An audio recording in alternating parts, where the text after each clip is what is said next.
Namaste. I'm Dr. Sangeeta Lakshmi MJ, Senior Medical Officer, Anapaya Naturopathy and Yoga Hospital, Naringana, Mangalore.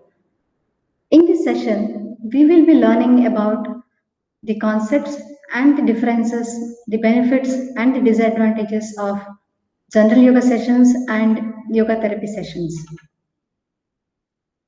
Let's start learning.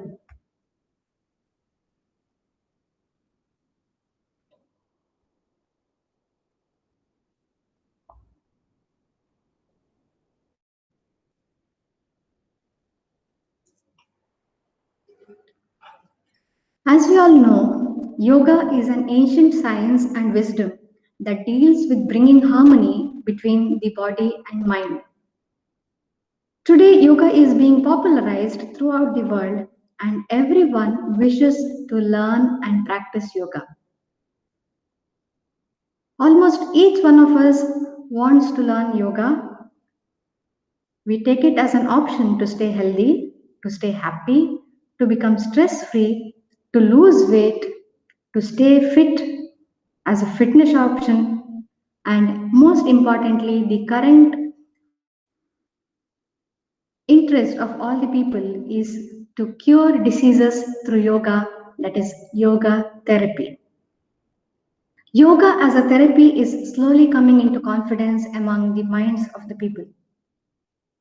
Let us start understanding the basic differences and the importance between general yoga sessions and yoga therapy.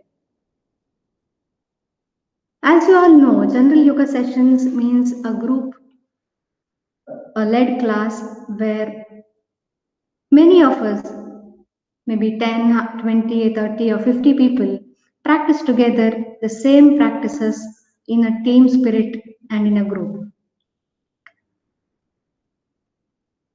If we see what are the importance or the benefits of general yoga sessions, we realize that it helps in promoting the general health of each one of us. Along with the health condition, it creates an enthusiastic environment because we practice together, we support each other, and we learn. There is also a group energy and a mutual motivation between fellow participants. You might have experienced this in the group sessions. But the major disadvantage is that the treatment based necessity may not be fulfilled.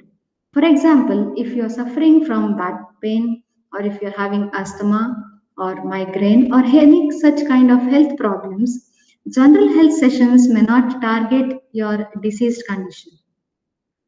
Since it's a group practice, there may be lack of individual attention and that can lead to aggravation of diseases. So it's always a little risky to practice general yoga or mass sessions when you have major health problems. The another psychological impact of the general yoga session is that we develop group dependency. That is, if our friend or if our co-participant is not present on that day, we feel little out of mood, or we feel little dull or less of energy to practice.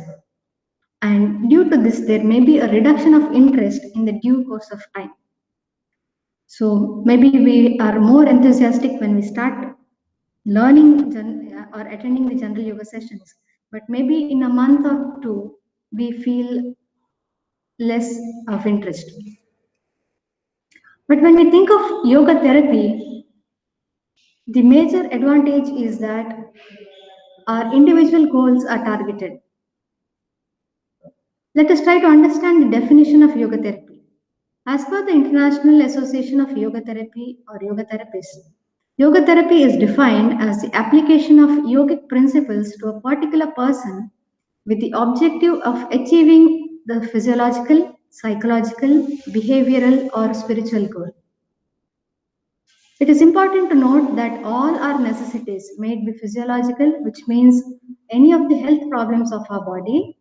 Psychological means any of our stress, mental irritations, our depressions or anxiety or any such problems related to our mind, behavioral problems like attitude, a way of speaking, a presentation, or any of such problems or spiritual goals can be addressed with yoga therapy. Thus, it is something like an individualized approach. Yoga therapy is also applied, as I said, based on the time period, the place of practice, the age of the person, his stamina, his strength, and most importantly, the health condition of the practitioner. It also respects the individual differences in age, culture, religion, philosophy, occupation, and the mental and physical health. So it is something like a medical treatment. So it is not related to any religion or culture or something like that. The main focus is to bring back the health which is lost. So this yoga therapy sessions will include Shatkriyas, which are for internal, because in the Yoga Shastras it is said, unless the impurities in the body are removed, you cannot become healthy or strong. So the first intention of yoga therapy is to cleanse our body and mind. There are fixed traditional practices called as Shatkriyas which do this work. Then the components of Ashtanga Yoga like Yama, Niyama, Asana, Pranayama, Pratyahara sometimes, and majorly Dharana and Dhyana will be taught based on necessity. It's not that all the Yama, Niyama, Asana, Pranayama, Dharana or Dhyana will be taught based on the necessity, as we learned previously, based on the age, strength, health condition, and the necessity. The practices are chosen and taught. The therapy may also include textual study, psychological counseling, and if necessary, other methods like chanting, imagery, imagination, prayer, etc. So, thus, if we look in a broader sense, comparing yoga, general yoga sessions, and yoga therapy sessions, the benefits will include first thing is the treatment. If you're having hypertension, your hypertension might be reversed. If you're having diabetes, if you're having asthma, if you're having any such kind of health problems, there will be reversal of these problems and ailments. The another important benefit is the individualized training. As I said, based on the necessity, the need, and the strength of the practitioner, the practices are taught. The need based practice and individualized attention.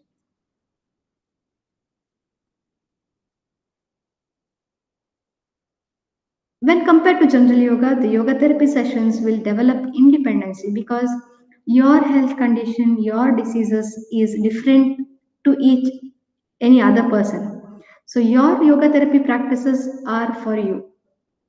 So because of that, you become independent of the practices and you become independent of practicing for yourself because there is the your friend may be having some other health issue and his or her practices might be different. So you become independent to practice it yourself, and that might lead to avoiding the skipping of practices, and definitely it leads you to good results of better health and reversal of diseases.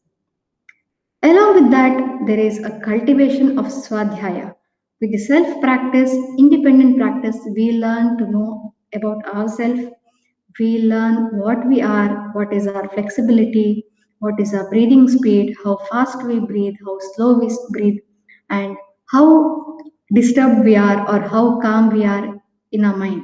So, with the self practice, there is a cultivation of swadhyaya which help us to become a better and much better individual. So these are the differences and highlighting points about general yoga and yoga therapy sessions.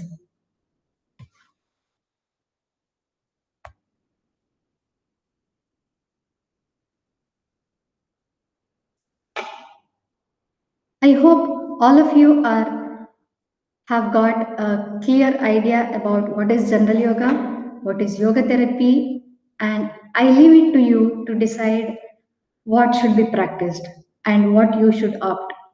In Anupaya Naturopathy and Yoga Hospital, we have both general yoga sessions and yoga therapy sessions available for your service. Or not even here, you can choose a yoga therapy session wherever possible. With this, we'll conclude today's session. Thank you for your patient listening. Namaste.